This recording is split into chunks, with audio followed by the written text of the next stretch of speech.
Alrighty, so we've talked about how we analyze the competition, and hopefully you've done that worksheet where you analyze your 10 to 20 top competitors or collaborators in the space. In this lesson, we're going to talk about some of the different ways that you can stand out in a crowded space. We're going to call this your authentic edge. Competitive edge is what businesses would call it, but again, we're trying to move away from the terminology of competitiveness and competition and more towards a terminology of authenticity. Because as Naval Ravikant famously says in his almanac, by the way, you might have noticed that the books have magically changed because these are the ones that are relevant for this video. Anyway, as Naval Ravikant famously says, you can escape competition through authenticity. And really, it's all about, in the creator economy, being our authentic selves because we are the only ones who can be our authentic selves. Having said that, we have 6 different dials of authenticity, dials that we can use to dial up one way or another to help find what our competitive or authentic edge is going to be. And the first dial we're going to talk about is the dial of unfair advantage. And this terminology comes from this book, The Unfair Advantage, which is written by my friends Ash Ali and Hassan Kuba, who I got to know through actually my YouTube channel after they published the book, which has won the Business Book Awards Business Book of the Year 2021. Basically, it's a fairly simple concept that we all have unfair advantages. Like, their whole gambit is that success in the business world and probably in life is not just about work and hard work, like society might tell you. It's also a matter of exploiting your unfair advantages. For example, Evan Spiegel, the founder of Snapchat, has been open on record as to saying that he had the massive unfair advantage of money and status because he was very well connected, he had loads of money, and that made it easier for him to raise money for Snapchat. It wasn't just that he put his head down and worked really hard.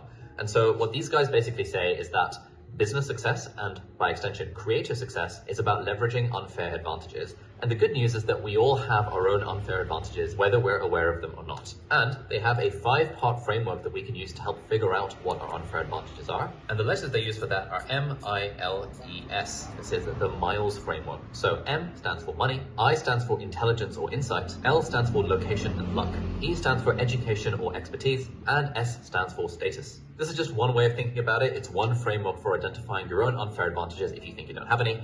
But coming back to this, like, what is an unfair advantage? An unfair advantage is a advantage that we have that is unfair. But the way I think of it is that by unfair, it means that it's something that's very hard for someone to just outwork you in, or it's an advantage that's very hard for someone else to copy. So, for example, if you are born with lots of money and a trust fund, that is an unfair advantage that's very difficult for someone to kind of take away from you, or for someone to kind of override, unless they also have that unfair advantage. And when I think of this, I distinguish unfair advantages from fair play. Like, fair play is working hard, waking up early, putting in the hustle, putting in the grind, like outworking the competitors, outworking the competition, putting out more videos than anyone else. That is fair play. Like, Michael Phelps wakes up 4 o'clock every morning, dives into the swimming pool, practices swimming for like 8 hours a day. That's fair play. That's not his unfair advantage because he's putting in the work. That's completely fair. His unfair advantage is the fact that his body is built like an absolute fish in a weird way. Like, he's got like an amazing wingspan. People have done analyses of his body and like, oh my god, he literally has the perfect body type to be able to swim. That's an unfair advantage. You can't out geneticify Michael Phelps, but you can, if you really want to try, you can outwork Michael Phelps. That can be one of the other ones. And one of the main things that I see when I do competitive analysis of creators who are successful, and when we coach students in our YouTuber Academy, the ones who are successful at being creators and creatorpreneurs and building a business around it tend to be the ones who are leveraging their unfair advantages. So for example, when I started making videos on YouTube, I started off making videos for people applying to medical school at Oxford, Cambridge, Imperial, and UCL. This was a very niche group of people, but because I was a medical student at Cambridge and I had done well in those entrance exams, I had an unfair advantage in that I was already a Cambridge medical student. And so I could make videos aimed at Cambridge medical students or Cambridge medical applicants. And so through taking advantage of the status that I had through the Cambridge medical degree, the education and the insight I got through the applying to that process, I was able to leverage that to then target the audience for whom that was a relevant unfair advantage. If I was trying to make guitar tutorials or entertainment vlogs or cooking tutorials or breakdowns of businesses or breakdowns of airports and airliners or pretty much anything else other than that, the fact that I was a Cambridge medical student would not have been a particular unfair advantage. But I was able to leverage it because the target audience that I was going for and the niche that I was in, educating people who wanted to become a Cambridge medical student, really lent itself very well to that particular unfair advantage. I had actually tried being a YouTuber like 10 years before this. Like, every year I would think, you know what, I want to be a music YouTuber. I want to play lots of instruments. I want to bring in my friends who are very good at singing, and I want to do covers of popular songs. I had a few tries with this, like 2 or 3 videos, and the first 3 or 4 or 5 videos on the channel are actually music covers because I wanted to be the next Kurt Schneider. I did my competitor analysis at the time when I was like 17. I was like, I want to be like Kurt Schneider. He seems really cool. But it would have been a bit weird for me to be a music YouTuber because I didn't have any advantages in the space. Yes, if I had been a child prodigy when I was younger, like playing the piano from the age of 3 and like having perfect pitch and being able to play anything by ear, that would have given me an unfair advantage that someone else couldn't copy. But even if I'd succeeded in getting started as a music YouTuber, I probably wouldn't have succeeded as a music YouTuber because I had no advantages in that space. So when thinking about how you're going to stand out in a competitive market, in a crowded market, when thinking about your own authentic edge, really think hard, like, where do you have an unfair advantage? Where do you have the advantage of personal experience? If, for example, you're a 42-year-old parent of 3 kids, the fact that you're a parent of 3 kids means that you could possibly make content for other parents. I cannot copy your unfair advantage. It would take me a very long time to become a parent of 3 kids, so that's why it's an unfair advantage. It's an advantage that's hard for someone else to copy. Whereas if the way you're thinking of standing out is by lowering your prices and making more content than anyone else, that's not really an unfair advantage. It's relatively easy for someone who's younger and has more time on their hands to outcompete you by just working harder than you. Similarly, you've got channels like Peter McKinnon. Peter McKinnon started off on YouTube as a photography, videography YouTuber, leveraging the fact that he had 10 years of background as a photographer and videographer, and that he had a charismatic personality that he had honed through working as a videographer and stuff. He knew how to make tutorials, he leveraged all that to start a YouTube channel. Let's look at someone like Matt D'Avella. Matt D'Avella was already a documentary filmmaker who had made a Netflix documentary about minimalism. And so the YouTube videos he was making were leveraging the fact that he could already make documentary style videos, he already knew a lot about filmmaking and production value, and he was already like entrenched in the minimalism space. And so for him, it was relatively easy to blow up through minimalism documentary themed content. So yeah, that's the dial of unfair advantages. Figure out what your own unfair advantages are and try, if you can, to hedgehog conceptify yourself into a niche where you're leveraging those unfair advantages. And it does sort of relate to the, again, thinking of the hedgehog concept, that like little circle of what are the areas in which you could potentially be the best in the world at. And that generally is an area in which you're leveraging some kind of unfair advantage. All right, the next dial we have is the creativity dial. And the creativity dial is, can you stand out in a crowded market by being more creative, whatever that means, being more creative about the way that you make content compared to other people on the market. Now, this doesn't necessarily mean that, again, like your content does not need to be better than them, it just needs to be creative in a different, it's like more creative or differently creative than the way they do it. For example, if you want to be more creative in this personal development genre that I'm in, we're all broadly kind of bros talking to a camera and explaining stuff. There are people like Matt D'Avella who add a creative flair by adding in more B-roll and more filmmaking elements. There are people like Nathaniel Drew that really think about background music and sound design, things like that. There's almost no one who is doing stuff in this space by leveraging artistic skills or like being creative in that department. I've kind of started dabbling with it by these sort of overhead hand type things which we use for book club videos, which helps stand out in the space. But even if you are making kind of bog standard content about personal development, there are ways you can approach it from a more creative angle. And one of my favorite books for how to encourage creativity is, unsurprisingly, Steal Like an Artist by Austin Kleon. And he's got that Picasso quote, which is apparently that good artists copy, great artists steal, and that originality is just undetected plagiarism. And one other great way to add creativity to whatever you're doing is to combine ideas from multiple different fields. For example, the Nintendo Game Boy was created when like a guy working for Nintendo realized that he could use the same technology that was in pocket graphical calculators. And he saw some dude on the train one day in Japan just like playing on his graphical calculator, and he was like, hang on, that's interesting. That's a very cheap product. The screen is very cheap. It's very low resolution. But what if we potentially turned that into a games console? He was taking an idea from this random unrelated thing and applying it to the industry that he was in. Similarly, Austin Kleon talks about this in the book. Anything you would read about creativity, he talks about how being a connoisseur of multiple different things, like if you're trying to make YouTube videos and the only medium that you consume is YouTube, that's okay for understanding your market, but it's not very good in terms of being more creative. And so really, if you can bring in insights from other fields, other things that you're interested in, you can find ways to make your content more creative. I can't really give you more examples off the top of my head because it's like, creativity. If I could just tell you, oh, make your videos more creative by doing X, it wouldn't really be an example of creativity. This is a place where you have to kind of go inward, try to explore outwards, look at what your interests are, look at what your hobbies are, and try and incorporate those from different areas into the thing that you're trying to make videos or posts or content about. Another really good example, Tim Urban has an immensely popular blog, Wait But Why, which is in fact one of the most popular blogs on the internet. And the way he stands out is that he adds creativity to his writing by adding in stick figure drawings. Just like crappy stick figure drawings, and those have become so loved as a symbol of creativity and a way of explaining interesting and complicated topics, that's how he was able to stand out in the very, very crowded market of like personal development bloggers. Next, we have the consistency dial. This falls squarely into our idea of fair play because being more consistent than other people does in fact give you a competitive edge, gives you an authentic edge. And you might come across the parable of the pottery class. If you haven't, I'm going to tell you what it is. Anyway, basically there's a pottery class and the instructor in the pottery class split the class up into two groups. One group, he had to make one pot for 30 days. So like for 30 days, all they had to do was work on one item, one pot. And the other group, he had them work on 30 pots over 30 days. So by the end of the 30 days, they made 30 different pots. And then at the end of this little experiment, he got a bunch of judges together to judge the quality of the pots that were submitted. And every single one of the top 10 pots came from the quantity group rather than the quality group. I.e. it came from the group that made 30 of them rather than the group that made one of them.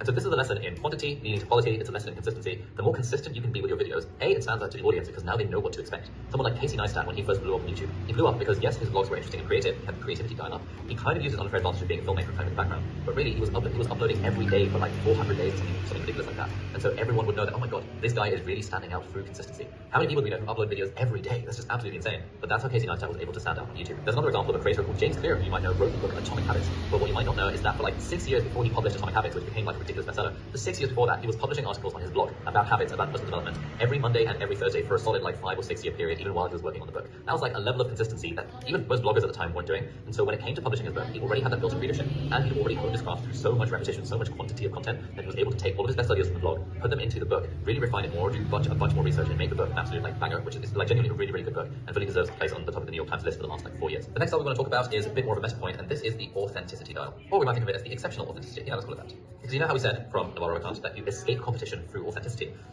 That's like a meta concept in general for how to stand out in a crowded market, but you can actually lean on the dial of authenticity as a way of standing out in your space as well. For example, one of the things that makes my content stand out on YouTube, or so people say, is the fact that I'm so authentic and transparent about stuff, revealing how much I earn, revealing how much I spend, breaking down all of my various income sources, and people view that authenticity as being a significant strength.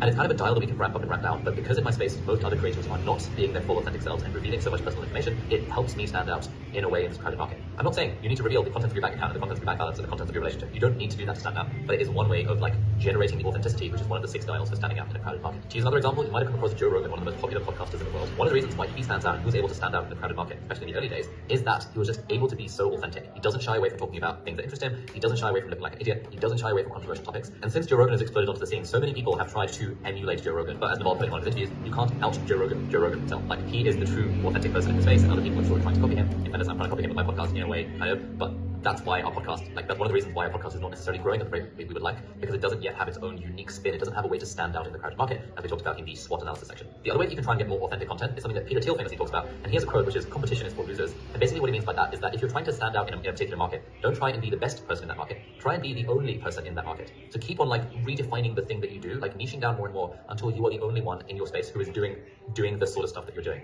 So for example, I might not necessarily stand out as a self-improvement YouTuber, but I'm probably one of the very few YouTubers in the space who was a doctor or continues to work as a doctor and also does YouTube and also has businesses on the side. Like, that combination of things means that I'm not in a very crowded market. Whereas if I was trying to do doctor content on YouTube, that's very crowded. If I'm trying to do personal development content, very crowded. If I'm trying to do business content, very crowded. But it's in the combination of those things that it becomes a particularly like authentic thing where I'm one of the very few people doing. And that leads us on to dial number 5, which is killer combinations. And we kind of talked about this a little bit in the lesson about the hedgehog concept, where we talked about the idea that you're great, you want to find the thing that you're an absolute expert in. And basically the idea of killer combination, as I said in the previous video, is that it's very hard to be the top 5% or top 1% in an individual field, but it's relatively easy to be top 25% or top 20% in multiple fields. And so if you can find a way to combine multiple interests into one thing, that is another way of really standing out in a crowded market. One creator that's a really good example of this is someone called Bailey Sarian, who's been posting makeup content on YouTube since around 2016. But really her channel started to blow up in 2019 when she incorporated an element of murder mystery makeup into the channel. But it was really in 2019 that her channel seemingly randomly blew up when she started talking about real life murder mysteries while applying her makeup. It's completely random, like, you know, she's good at makeup and she's applying makeup, but she's talking about murder mysteries in real life. She's combining those two very unrelated fields and turning them into an interesting combination, which is what is making her channel explode. And you know, this is what she says in her channel description. Hi, my name is Bailey Sarian and I'm here to talk about true crime and makeup.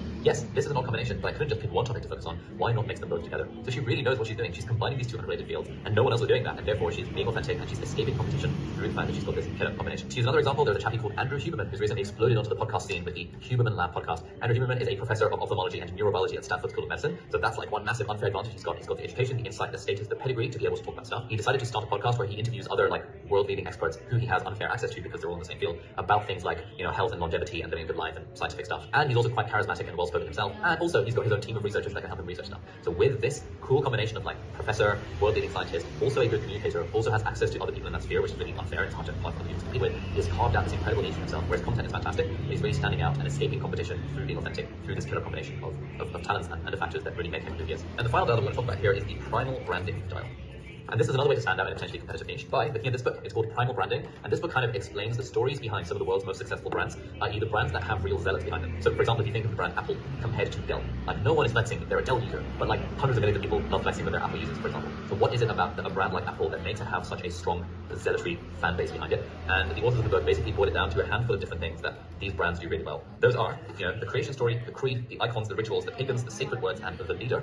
And we've taken that concept and we've applied it to the Creator Life through our part-time YouTuber Academy, and we've created for you a nice little worksheet that you can use to help define your own brand. And so the way we've done it is that there are 3 essential components to a good brand, and then there are 6 advanced components. So the 3 essential components are values, rituals, and icons and tokens, which are broadly the same thing. So values are, what are your core values as a creator? What are the values that maybe you don't explicitly say them in your content, but they come across through your content? So for example, we've got a bunch of different examples of mine over here: freedom, efficiency, journey before destination, diversification, lifelong learning, happiness is a choice, relationships are important. These are all values that I want to come through in my content. Secondly, we've got rituals. What are the repeated experiences that we have on our channel or within our content or in our blog or in our writing or whatever that make the audience feel like they're part of something? For my channel, for example, there's the intro of, hey friends, welcome back to the channel. If we look at Peter McKinnon, he's got it, what's up Peter McKinnon here, and he has that intro in every video. And so when he doesn't do that intro, people start in the comments, they're like, oh my god, where did the intro go? Because it's a ritual that people can latch onto. Thirdly, we've got icons and tokens. So what are the physical things or the icons of your channel that other people can associate with your channel? In my case, you know, one of the big icons is the glasses. I don't even need the glasses anymore. I've had laser eye surgery and I don't need glasses, but I continue to wear them because they are kind of somewhat iconic, like a brand icon of the channel. This keyboard as well, you know, this colorful keyboard, the IQ Unit F96. The reason I bought this keyboard was because I knew the color scheme matched what I wanted the color scheme for my channel to be, and I deliberately started including it in loads of videos, and then loads of people started saying, oh my god, where's that keyboard from?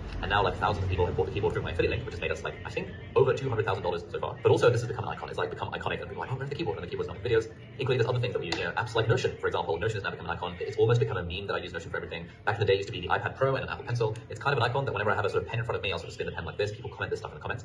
And some of this stuff evolved accidentally. And for a lot of creators, their kind of brand icons do evolve accidentally. But for example, like in the case of the keyboard, the fake plants, this kind of stuff, a lot of this stuff was intentional. Like once I read primal branding and understood the concepts of primal branding, I tried to figure out what are the different icons that I can start incorporating into my content to make me stand out more in the crowded market. So those are the three main ones. The other 6 advanced ones are origin story, language, mentors, superpowers, enemies, and recurring characters. And on this worksheet in the area down below, we've got a load more details about how you can identify and define these for your own brand, your own creator thing, whatever it is. And I've also got examples of how it is for my brand and for our business overall, so you can get an idea of what this looks like in the real creator world. And so have a look at the worksheet down below. We've got a bunch more exercises that you can use to help identify these unfair advantages: creativity, consistency, authenticity, combinations, and branding for your own channel. And hopefully these are 6 of the many different ways that you can personally stand out as a creator in a probably competitive market once you've done your competitor analysis. So hopefully that's been useful. Please do the exercise, because that's really where the rubber meets the proverbial road. Thank you for watching, and I'll see you in the next lesson. Bye.